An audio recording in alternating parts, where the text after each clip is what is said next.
à des situations ou des événements qui sont très durs émotionnellement. Ça veut pas dire que ça va résoudre le problème, mais ça va être notre façon de comment y réagir. Quand on prend du recul, on se rend compte que tout événement, situation que l'on vit, que l'on entend, que l'on assiste, peu importe, sont des informations. Et que quand on part du principe que tout est neutre et information, tout va dépendre de l'émotionnel qu'on va mettre sur cette information, sur cet événement. Alors, cette vidéo va pas vous dire de pas être dans la peur, c'est pas du tout ça, enfin c'est normal de ressentir de la peur, de la colère, de la tristesse, c'est tout à fait humain et légitime et il n'y a pas de mal à ça. Je vais pas vous dire qu'il faut pas ressentir ça, c'est pas possible. Par contre, évidemment, le mieux, c'est quand même de prendre conscience de ses émotions et de les accueillir et d'accepter de se laisser le temps de les digérer. Parfois, ça peut demander des mois, des années, et c'est comme ça. L'important, c'est de consciemment se dire qu'on est dans un processus aussi d'évolution et d'acceptation de tout ça. Même si ça demande du temps, la vie va vous aider à faire votre chemin et à y voir plus clair ou à avoir plus de recul, et voilà, ça va se faire naturellement. Oui, il y a des événements qui sont des fois dramatiques, mais si on n'y met aucun émotionnel, c'est une information, c'est un fait, point. Voilà, on reste dans du factuel. Il y a des informations ou des événements dans nos vies qui sont dramatiques et où forcément on va y mettre un émotionnel lourd. Quand je dis émotionnel lourd, c'est la peur, la tristesse, la colère. Parce qu'en fait on a 4 émotions principales, donc ces 3-là, plus la joie. Et à la rigueur, la 5e, la neutralité. Mais la neutralité, c'est qu'il y a souvent d'autres émotions qui sont cachées derrière, de ce que j'ai cru comprendre. Et après, il y a plein de sentiments qui sont sous ces émotions. C'est en gros, les émotions, c'est les noms des boîtes des sentiments. Par exemple, dans la colère, on va avoir la haine, donc il y a plein d'émotions, de sentiments différents, mais il y a très peu d'émotions comparées au nombre de sentiments qui existent. Et là, je vous invite, il y a des listes justement de sentiments, d'émotions que vous pouvez trouver sur internet. Donc nous, avec un groupe d'amis, moi je vous recommande d'essayer de mettre ça en place à plusieurs, ou alors au moins d'abord tout seul, mais ça risque d'être plus difficile parce que si votre entourage ne le fait pas, ça va vous demander plus d'efforts pour le faire seul avec vous-même. Parce que voilà, en fonction de l'entourage que l'on a, plus on est nombreux à le faire, plus il y a une sorte d'entraide, un effet de groupe qui va dans la même direction et qui fait que tout le monde s'allège, que si c'est qu'une personne qui le fait, elle peut plus vite se faire plomber par les autres du groupe qui vont pas forcément chercher à avoir le même procédé. En quoi ça consiste exactement? C'est malgré les événements et les situations, on va dire, extérieures, ou même intérieures si ça nous concerne soit personnellement, par exemple un problème de santé, ça reste une information, on va dire, qui nous est donnée.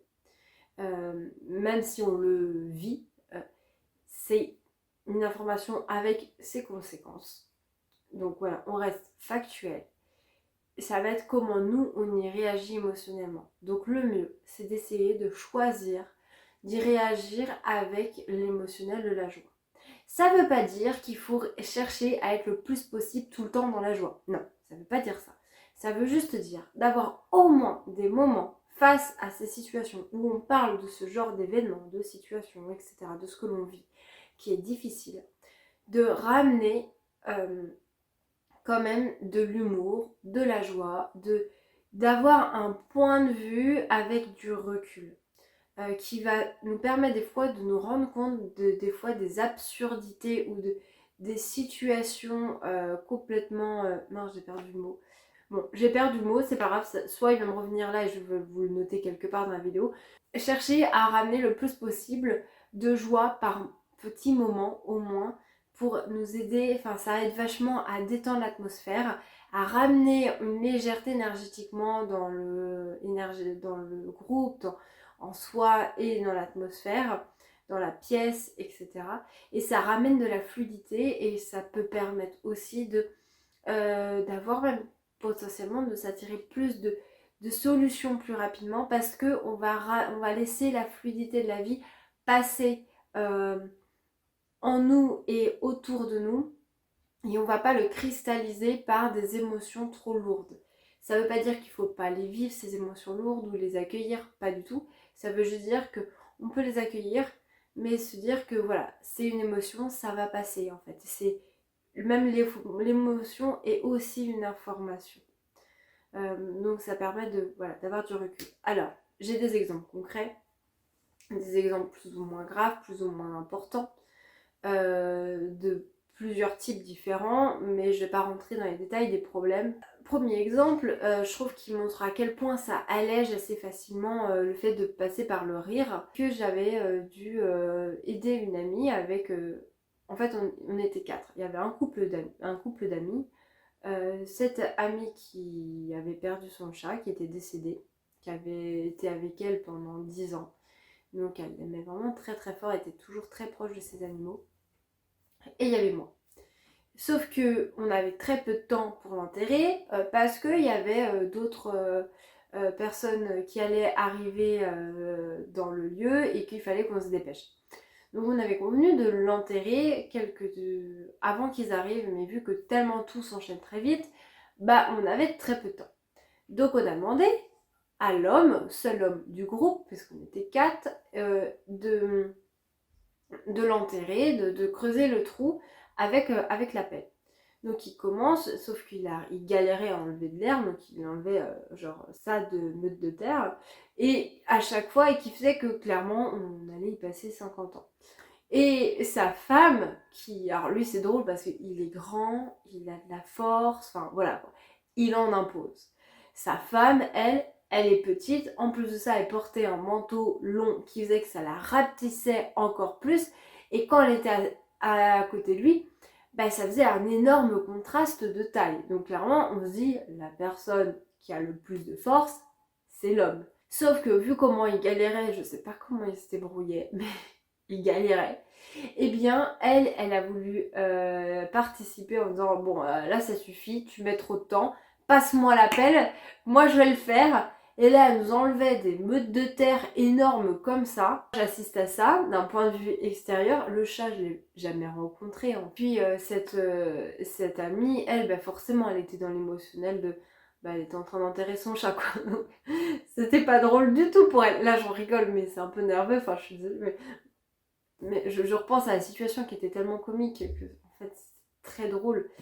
Et là, je me mets à rire, et donc il y a forcément tout le monde qui s'arrête et qui me regarde en mode pourquoi tu rigoles, ça volontairement, c'est pas censé être drôle. Et c'était tellement inattendu de me voir rire, et je dis non mais regardez la situation, c'est trop drôle. Toi, t'arrives pas, tu galères à creuser alors que t'es grande, t'es fort, machin. Et puis elle qui fait toute petite à côté, enfin, ça fait surhumain, quoi. C'est vraiment... on dirait que t'as une force surhumaine et que vous êtes échangé votre force, je ne sais pas, mais en tout cas, ça faisait vraiment quelque chose de très bizarre. Et je suis désolée, mais c'est vraiment... La situation est tellement comique que... Enfin, on peut que en rire, quoi. Et là, en fait, on s'est mis tous les 4 à rigoler. Ça a allégé d'un coup énergétiquement tout l'enterrement. Après, on a continué à l'enterrer avec le sourire, à rigoler, à faire aussi parfois des petites blagues, etc. Et qui fait que ça a été plus facile et c'était même, j'en ai un bon souvenir. Alors, c'était pas moi qui enterrais mon chat, hein. Je pense que si c'était l'inverse, j'aurais rigolé, mais quand même moins. Mais ça a aidé cette amie qui a le rire facile en plus à le retrouver. Et ça veut pas dire que c'est pas difficile par moment quand elle repense à son chat. Et voilà, je sais bien que c'est pas toujours évident. Malgré tout, je pense que elle a quand même un bon souvenir de cet enterrement de son chat. Donc ça, c'est une petite anecdote. Il y a eu une autre situation où là, je trouve que c'est aussi très riche d'enseignement. C'est une fois, j'ai une autre amie qui a des gros problèmes dont je ne rentrerai pas du tout en détail. Je ne veux même pas donner le thème du problème parce que voilà, c'est des problèmes qui lui sont propres. Elle cherche à les résoudre depuis déjà un certain nombre d'années. C'est quelque chose qui est très compliqué au quotidien. Et un jour, il s'avère que ces problèmes ont eu des conséquences sur moi, indépendamment de ma volonté. J'ai pas du tout cherché à m'incruster dans son problème.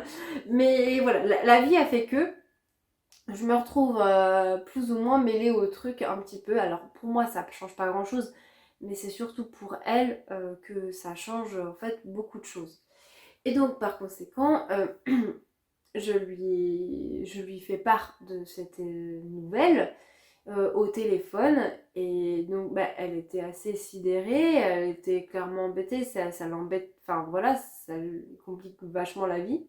Et le soir, quand on se retrouve, elle dit bon, on va boire un coup, enfin je sais plus, ou quelque chose comme ça, on a quelque chose à fêter. Je dis ah bon, qu'est-ce qu'il y a? Est-ce qu'il s'est passé autre chose entre temps dans la journée? Je ne sais pas.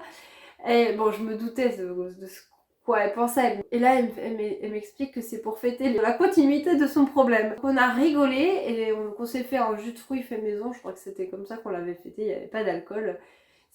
Mais en fait, symboliquement, ça montre que des fois, ben, oui, la vie, elle est remplie de problèmes, des fois extrêmement compliqués et très durs, mais c'est important pour pas se laisser sombrer, comme je vous le disais, de essayer de ramener de la joie par des événements.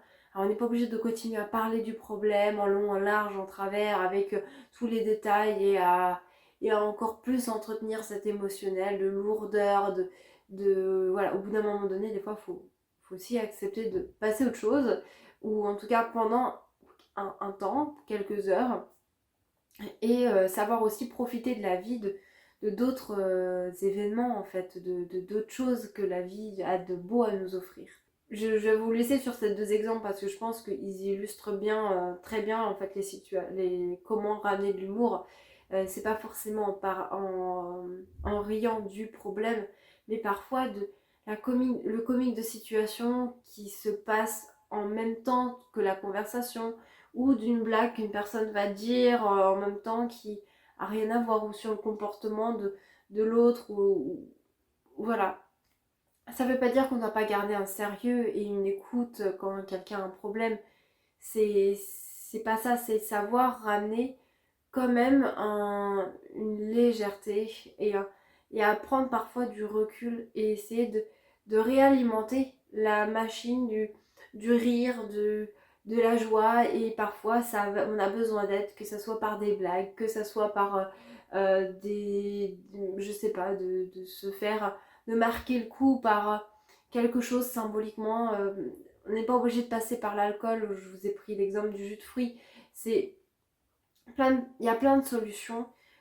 Parfois, ça va être des fois juste regarder un film pour sortir sa tête de tout ça pendant, voilà, et de prendre du recul, de se divertir un peu parce qu'on a besoin de ça. Parfois, ça va être aller s'aérer, etc.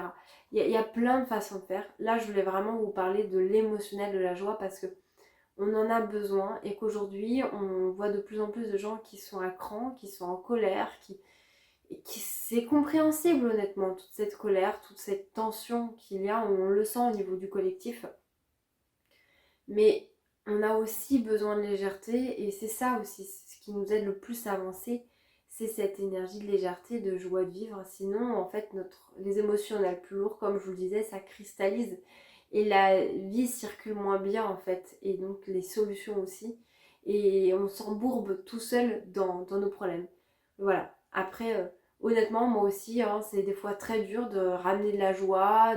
Je vais être des fois, surtout quand je suis chargée, soit je suis malade, soit je suis très en colère. Donc j'essaye d'éviter de la ressortir sur les autres. C'est pas toujours évident.